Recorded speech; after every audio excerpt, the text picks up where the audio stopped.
The cameras were rolling, the congregation was buzzing, the livestream chat was exploding with hallelujahs and heart emojis, and then, without warning, it happened. Bishop J. Drew, a man known for his calm precision, his controlled delivery, his steady, measured voice that never rose out of rhythm, finally snapped in a moment so raw and unfiltered that it cracked the polished surface of the gospel world in an instant as he publicly, directly, unmistakably called out Bishop Hogan, releasing a flood of words that carried years of tension, unspoken frustrations, and simmering disagreements that insiders had whispered about for a decade. It wasn't a slip, it wasn't a careless remark, it was a controlled explosion, part declaration, part confrontation, part long-suppressed revelation, and the moment it hit the live stream, reactions rippled through social media like shockwaves, with clips being replayed, slowed down, dissected frame by frame as people asked, did he really just say that? Because although the rivalry had lived behind closed doors for years, no one expected the dam to burst on camera. To understand how that single moment erupted, you have to go back to the beginning when Bishop J. Drew and Bishop Hogan were still appearing publicly as allies, co-hosting gospel conferences, praising each other on stage, joining hands for prayer. But behind the scenes, fragments of disagreement began to show, subtle clashes of personality, differences in leadership style, and disagreements over vision, influence, and direction. Insiders describe early meetings where discussions turned sharp, where Hogan's bold, dominating energy often collided with J. Drew's more thoughtful, slower burning approach, creating a quiet but persistent friction, a kind of gospel Cold War that both sides pretended to ignore. Over time, this quiet friction grew into whispered conversations exchanged in church corridors, backstage hallways, after-service dinners, and conference lobbies, where insiders noticed missed acknowledgments, subtle verbal jabs, avoided eye contact, and dueling sermons that seemed to respond to each other without either bishop naming the other aloud. Fans noticed too, highlighting vague comments, clipped phrases, mismatched tones during events, and sermon lines that sounded suspiciously like veiled shots. Social media fueled the tension, turning every micro-expression into a theory, every ambiguous phrase into a hidden message, and every leadership decision into another chapter of an unfolding rivalry that neither bishop dared to mention publicly. Behind closed doors, committees reportedly struggled to mediate planning meetings where the two leaders debated everything from who would speak first to whose ministry would take the lead on shared events. For years, these moments were smoothed over politely, buried under handshakes and rehearsed smiles, but those close to the inner circles could sense something tightening, something that felt less like disagreement and more like two visions clashing inside a single movement. Insiders say Bishop J. Drew carried the tension quietly, wrestling privately with questions of whether to remain silent for the sake of unity or finally address what he believed was a growing issue of pride, influence, and unchecked authority. Meanwhile, Hogan continued operating with the bold confidence that made him loved by many but also feared by some. By the time the now infamous live stream began, the energy in the sanctuary was already tense. Congregants whispered that something felt different. Smartphones lifted a little higher. Even the musicians sensed an unspoken weight settling over the room. And when Bishop J. Drew approached the pulpit, his steps slow, his posture calm but unusually resolute, the atmosphere changed. A stillness washed over the sanctuary. The kind of silence that tells you something significant is about to happen, something that will be remembered long after the choir stops singing. He began speaking in a tone that was calm, but with an unmistakable edge, a tone that made people in the front row look at each other as if to say, he's about to go there. And then he did, without raising his voice, without theatrics, without anger, but with a precision that cut deeper than shouting ever could.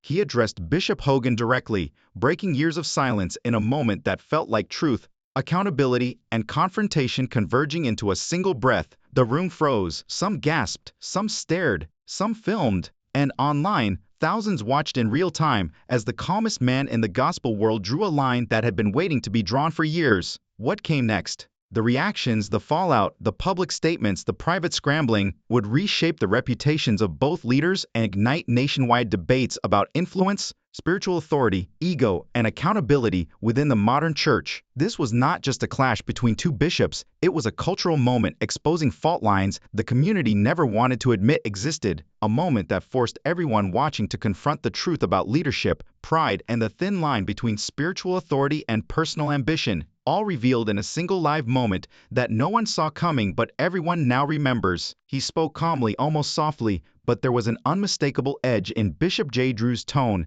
that hinted at something much deeper, something that had been quietly accumulating for years like pressure beneath a fault line, ready to break through the surface at any moment. And as he began, not with anger, not with accusation, but with careful reflection, those who knew both leaders understood instantly that this was not an ordinary message. He acknowledged their shared history, the moments they stood side by side, the accomplishments that had shaped the gospel community, the conferences they led, the souls they inspired, the ministry milestones they celebrated. And just when the congregation briefly relaxed, assuming the message was heading toward unity, Bishop J. Drew shifted in a way that froze the room in place, delivering words that hit with the weight of years of hidden frustration, a challenge, a correction, and a public call for accountability woven smoothly into a sermon that suddenly became a confrontation. He has been given every opportunity to lead rightly, he declared, his voice steady but resolute. Yet choices have consequences, and sometimes we must confront the truth openly, even when it's uncomfortable. And immediately, a wave of murmurs rolled across the sanctuary as smartphones tilted forward and lenses zoomed in, capturing a moment the gospel world would debate for months. Ministers exchanged glances, members leaned forward,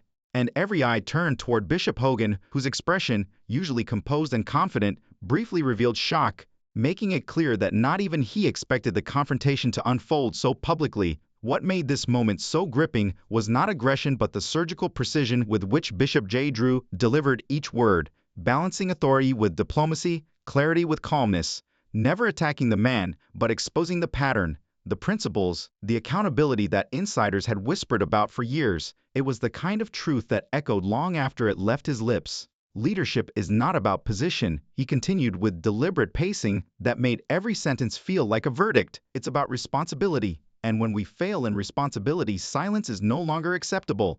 A line that landed with such force that even those sitting far in the back felt the gravity of what was unfolding. The camera cut to Bishop Hogan again, his eyes darting, his jaw tightening, capturing a reaction that would replay endlessly across social media. Within minutes, the confrontation went viral. Clips flooded TikTok, Instagram, Facebook, and Twitter. Some viewers applauded Bishop J. Drew's courage, calling it a necessary stand for integrity, while others believed it was personal, a long-brewing grievance finally brought into the light. Yet the real explosive power of the moment extended far beyond the spoken words. It shook the foundations of the gospel world by exposing a long-standing rivalry that many had suspected but few understood. This was not merely a disagreement. It was a cultural tremor revealing how fragile reputations can be, how leadership conflicts simmer behind smiles, and how unresolved tensions eventually demand daylight.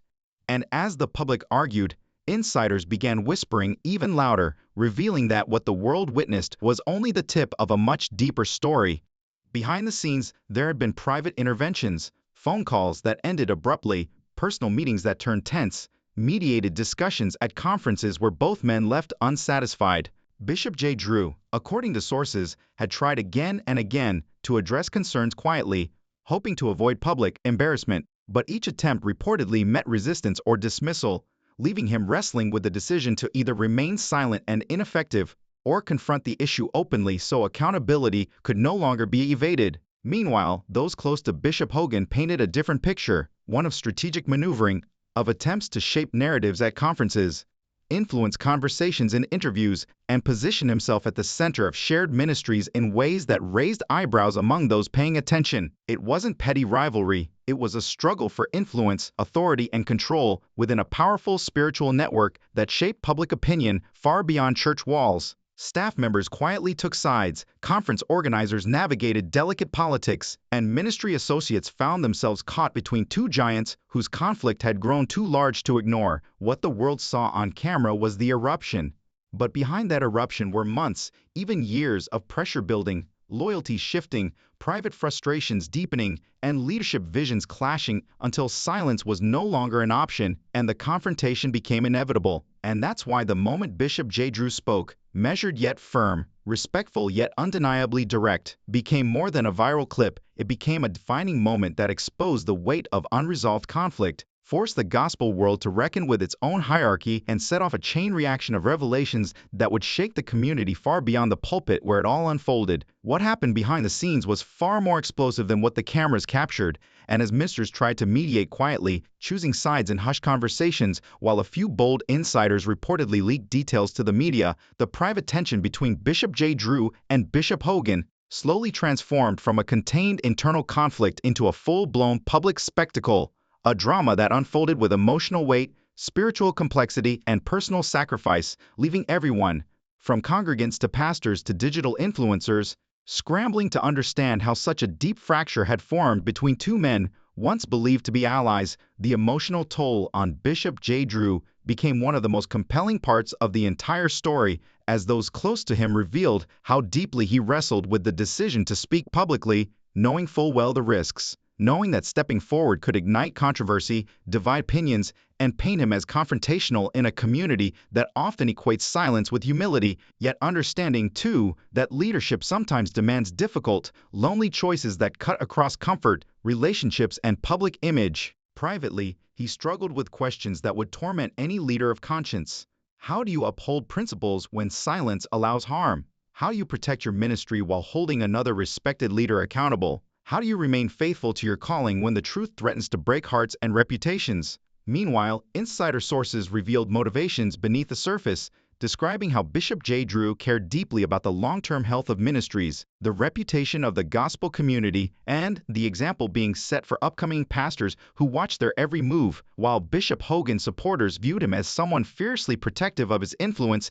and unwilling to admit missteps in ways that could be perceived as weakness. This collision of priorities, one rooted in accountability, the other in authority, became a powder keg waiting for only the smallest spark. When that spark finally ignited on a live broadcast viewed by thousands, the confrontation felt not like a sudden eruption but the inevitable result of years of unspoken grievances, private clashes, and tense power dynamics. The public moment was dramatic, yes, but it was merely the visible tip of a massive emotional and political iceberg that had been forming slowly, silently beneath the surface. And once Bishop J. Drew's words hit the live stream, the reaction was immediate, intense, and unrelenting. Within seconds, the clip spread across Facebook, TikTok, Instagram, Twitter, and every digital space where church debates thrive, with fans, critics, congregants, and gospel enthusiasts replaying every micro-expression on the bishop's faces, every pause in Bishop J. Drew's cadence, every subtle shift in tone. Social media became a battlefield. Hashtags trended, memes exploded, reaction videos multiplied, some praising Bishop J. Drew for his boldness and moral clarity, labeling him a warrior for truth and accountability, while others condemned the public nature of the reprimand, questioning whether such matters should ever be aired before the world. Twitter threads dissected the confrontation frame by frame. Pastors and ministers weighed in with statements cloaked in diplomacy. Conference leaders whispered privately about the fallout, and behind closed doors, phones rang non-stop as spiritual leaders attempted to interpret the moment and decide what it meant for their own roles. Meanwhile, congregations became microcosms of the larger debate, with members discussing the incident in fellowship halls, prayer groups, Bible studies, and even during sermons. Some saw it as a turning point for transparency and responsibility in the church, a powerful reminder that even spiritual giants must be accountable, while others felt disillusioned, unsure how to reconcile their admiration for both leaders with the conflict now playing out in front of the world.